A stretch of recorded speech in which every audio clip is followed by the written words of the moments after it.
حکومت کی تجویز کردہ ترمیم آج بھی نہ سینٹ میں پیش ہو سکی نہ قومی اسمبلی میں پیش ہو سکی، لیکن جس طرح میں نے آپ کو کل ہی بتایا تھا اسی پروگرام کے پلیٹ فارم سے کہ ترمیم اصل میں ہے کیا۔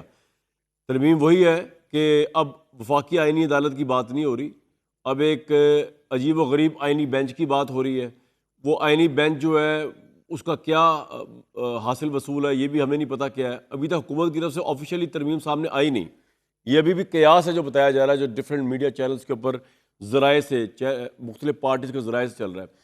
تو وفاقی آئینی عدالت پہ جو ریئیکشن آیا لائرز کا اور فورمز کا، اس کے بعد حکومت آگئی اس سے پیچھے، مولانا فضل الرحمان کا بھی وہ آگے آئینی بینچ کے اوپر تاکہ مولانا کو اس طرح خوش کر دیا جائے۔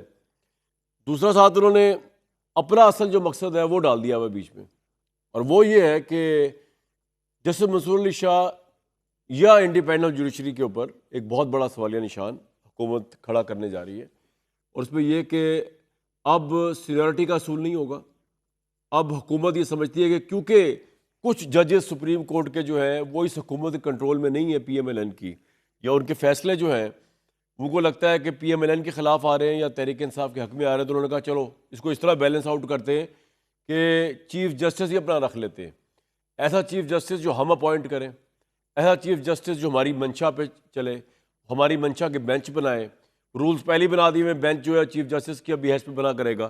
اس ساری سچویشن کو حکومت نے اس طرح ٹیکل کیا ہے کہ جی اب اگر عدالتیں ہمارے اختیار میں نہیں ہیں، اگر ہماری حکومت کو اور اس کو کوئی خطرہ ہے عدالتوں کے فیصلوں سے، تو عدالت کو جو ہے وہ اپنا پابند بنا لیا جائے، چیف جسٹس کی اپوائنٹمنٹ کا اختیار اپنے پاس لے کے۔ اصل حق جو ہے اس کے اندر یہ ہے۔ تو اب تجویز یہ کی جا رہی ہے کہ سینئر موسٹ 5 یا 3 میں سے کسی نہ کسی کو بنا دیا جائے۔ دوسری طرف سٹوری بڑی عجیب و غریب ہے، پاکستان کے لیے تو خیر نئی بات نہیں ہے، ارکان بکتے بھی ہیں، ارکان جو ہے وہ دباؤ میں بھی آتے ہیں۔ اس وقت سینٹ کے اندر اگر حکمران اتحاد سارے کا سارا جمع بھی ہو جائے، مولانا فضل الرحمان بھی چلے جائیں، 4 ووٹ کم ہے حکومت کے، اور یہ سینٹ میں بھی پاس کروانا پڑے گا ان کو الگ بل، قومی اسمبلی میں بھی کم ہے۔ مولانا فضل الرحمان اس وقت جب میں آپ سے بات کر رہا ہوں تو پی ٹی آئی کے وفد سے مل رہے ہیں، انہیں کانفیڈنس پہ لے رہے ہیں۔ اطلاعات یہ ہے کہ شاید مولانا فضل الرحمان بھی یہ چاہتے ہیں کہ جو چیف جسٹس کی تقرری ہے اس کا موجودہ طریقہ کار ہی برقرار رکھا جائے۔ لیکن اس میں بات اصل میں جو بتانے لگا تھا آپ کو کہ جو الارمنگ باتیں آ رہی ہیں کہ جس طرح حکومت جوڑ توڑ کر رہی ہے، اگر یہ باتیں درست ہیں جو کہ تحریک انصاف کہہ رہی ہے یا دوسرے لوگ کہہ رہے ہیں، تو یہ پاکستان وہیں 0.090 چھاگا مانگا پہ جا چکا ہے، جہاں پہ آپ تروڑ مروڑ کر کے کسی اخلاقی حیثیت کے بغیر، کسی اخلاقی لیجٹیمیسی کے بغیر ملک کی دستور کو چینج کرنے جا رہے ہیں، ملک کے آئین کو ہلانے جا رہے ہیں، انڈیپینڈنٹ جوڈیشری کو بنیادوں سے ہلانے جا رہے ہیں۔ آپ کو کوئی پوچھنے والا نہیں ہے۔ عمر ایوب جو کہ بہت بڑے اپوزیشن لیڈر ہیں تحریک انصاف کے قومی اسمبلی میں، وہ کیا فرمانے ہیں ذرا سن لیں۔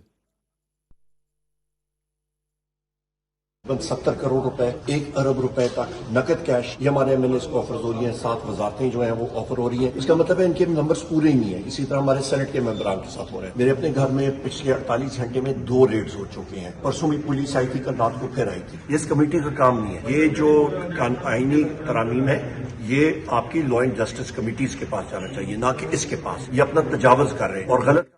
اس کے بعد تحریک انصاف جو ہے وہ کل احتجاج بھی کرنے جا رہے ہیں، لیکن احتجاج سے ترمیم کس طرح رکے گی اس پہ ضرور بات کریں گے۔ عامر صاحب، یہ اگر پیرل آف ججز کا معاملہ آ بھی آتا ہے تو یہ چیلنج ہو جائے گا کورٹ کے اندر، اور کورٹ میں اس کی ہیئرنگ ہوگی، فل کورٹ بنے گا۔ آئی تھنک اس لیول کے لیے اگر ترمیم چیلنج ہوتی ہے تو آپ کو لگتا ہے کہ یہ قاضی فائز عیسیٰ صاحب کے دور میں فیصلہ آ جائے گا، یا یہ لمبا بھی جا سکتا ہے، اور یہ اگر ترمیم چیلنج ہوگی تو بڑی سیریسلی چیلنج ہوگی یہ؟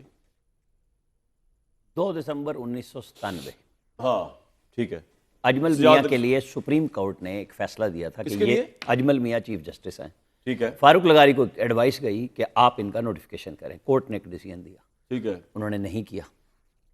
ڈیٹ آ گئی، اجمل میاں نے ایز چیف جسٹس کام شروع کر دیا۔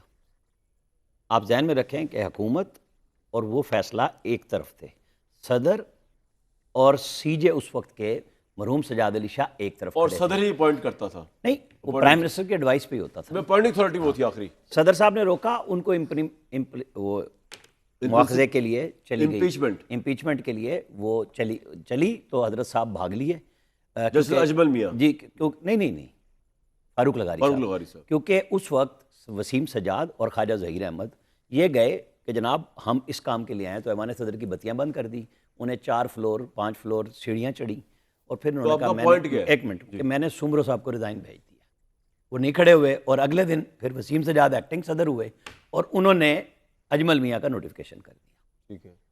ایسا کوئی فیصلہ اس وقت سپریم کورٹ کے ججز نے الگ بینچ بنا کے نہیں دیا کہ منصور علی شاہ کو ہی چیف جسٹس بنانا جائے. میں آپ کو ایک بیک گراؤنڈ سے بات اس لیے بتا رہا ہوں. ٹرسٹ کیس میں تو آ گیا تھا نا, اس کو نہیں فالو کر رہے ہیں. بھائی اس کو فالو کرتے ہوئے کوئی ایسی نظیر بنائی ہے, کسی بینچ نے الگ سے کوئی ڈیسیژن دے دیا ہے کہ منصور علی شاہ صاحب ہی چیف جسٹس ہوں گے, ہو جائیں, میرا کوئی اعتراض نہیں ہے. لیکن پریزیڈنٹ یہی چل رہا ہے نا. نہیں, یہ سینیورٹی کا اصول آیا ہے, اس کو اگر یہ سمجھتے ہیں جیسے اظہر صدیق صاحب کہہ رہے ہیں سپریم کورٹ نہیں مانے گی, فلانا نہیں مانے گا, تو وہ کس طرح نہیں مانے گا؟ میں نے آپ کو یہ مثال پرانی اس لیے دی ہے, تاریخ کے ساتھ دی ہے, کہ بھائی کوئی کورٹ کا ڈیسیژن موجود ہے کہ فلانا چیف جسٹس ہوگا اور فلانا نہیں ہوگا, نہیں ہے نا. تو پھر گورنمنٹ اگر آئین میں امینڈمنٹ کر دے گی تو نیا وہ لیکن چیلنج ہو سکتی ہے ترمیم. میں اس سے آپ سے چیلنج کیسے ہوگی؟ وہ پھر نیا چیف جسٹس ہی بیٹھے گا نا.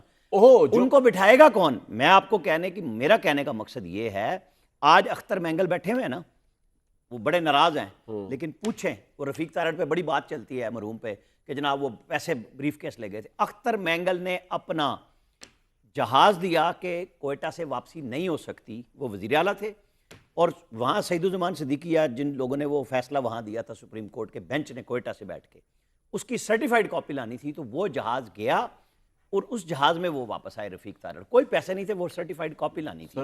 میں آپ کو تاریخ کے تناظر میں بات ہی بتا رہا ہوں. یہ جو اظہر صدیق صاحب بات کر رہے ہیں نا, یہ تب ہوگی بات اگر کوئی سپریم کورٹ کا بینچ فیصلہ دے چکا ہو یا دے دے.